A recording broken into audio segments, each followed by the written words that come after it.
Bonjour à tous. Bonjour. Merci d'être venus. Nous voulions remercier donc la délégation qui est venue d'Allemagne. Pourquoi l'Allemagne ?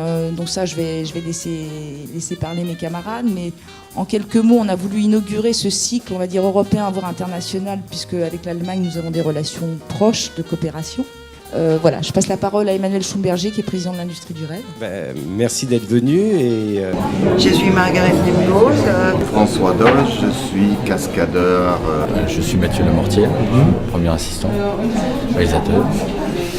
Je suis Florence Gilles, je suis productrice exécutive sur le film Michael Collins. J'ai pu mesurer à quel point l'outil que nous avons en termes de partenariat franco-allemand est unique. Alors, il fonctionne plus ou moins bien, je pense qu'il est évidemment améliorable, comme l'a dit Margaret Lemortier, mais il est unique.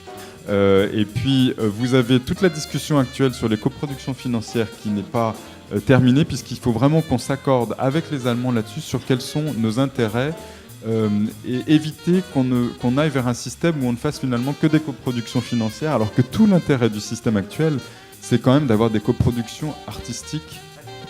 C'est une grande production américaine qui tourne dans les studios allemands. Ça dépend normalement ce qui se passe, par exemple avec Grand Budapest Hotel qui va ouvrir la Berlinale, le film de Wes Anderson ils ont tourné en Allemagne début de l'année passée. Là, les producteurs m'ont contacté assez tôt, les producteurs américains, ils m'ont envoyé le scénario et j'ai vérifié s'ils puissent remplir les points le test culturel. Il y a une chose que tout le monde sait sur le Quai des Brumes, c'est que à un moment, Gabin dit à Morgan, t'as de beaux yeux, tu sais. Et si ces 4 secondes sont parmi les plus célèbres de toute l'histoire du cinéma français, tout le monde sait que c'est grâce à la personne qui a écrit ces mots, qui est Jacques Prévert.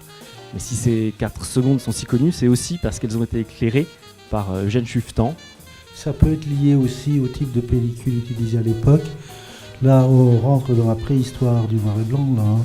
Ce n'est pas la préhistoire en 1938. Hein.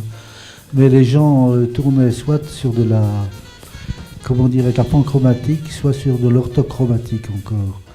Et quelquefois, avec de l'ortho qui n'était pas sensible au rouge, il y avait des choses très très bizarres qui se passaient dans le noir et blanc. C'est un directeur de production donne facilement plus d'argent systématiquement à un homme. Je vois ça malheureusement. Et Anne, vous avez peut-être un commentaire à apporter là-dessus en tant que directrice de production. Je ne vais pas vous bloquer, non, c'est juste pour... Moi, je ne pourrais pas constater ça, non.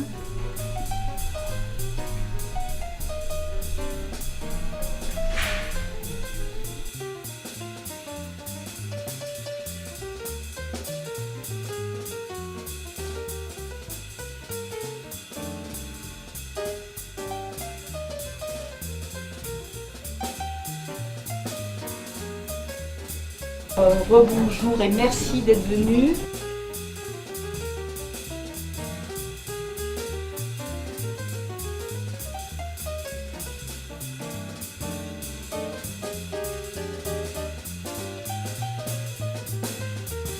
Et comment s'organise la formation alors, précisément ? Alors la formation dure une année pleine, à temps complet.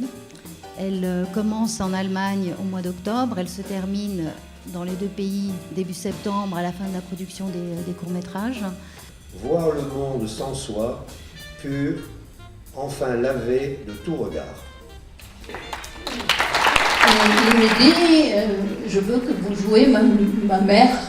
Moi, comme petit garçon de Narbonne, je pensais ça va pas. Il vient en Allemagne pour chercher une mère de Narbonne. Anina, pourquoi Arnaud Desvallières a-t-il fait appel, parce que vous m'avez posé la question, à une chef costumière allemande, et précisément allemande? Parce que surtout, c'est une histoire de protestants.